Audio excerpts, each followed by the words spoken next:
দীঘলীয়া সময় ডিব্ৰুগড় কেন্দ্ৰীয় কাৰাগাৰৰ মুকলিয়াসকলে তললৈ ওলাই আহিছে।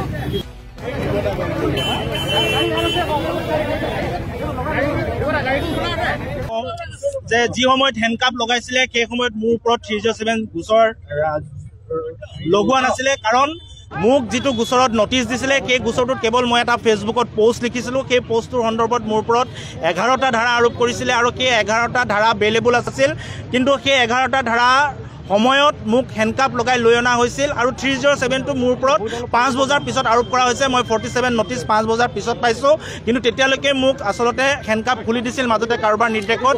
গতিকে মই এইখিনি কথাই কৈছোঁ, যেতিয়া মোক হেণ্ডকাপ লগাইছিল তেতিয়া মোৰ ওপৰত কোনো ধৰণৰ 307 বা এটেম্প টু মাৰ্ডাৰ এনেকুৱা ধৰণৰ কোনো গোচৰ নাছিল। কেৱল এটা ফেচবুকৰ গোচৰত মোক আদালতলৈ হেণ্ডকাপ লগাই লৈ অনা হৈছিল। ধন্যবাদ।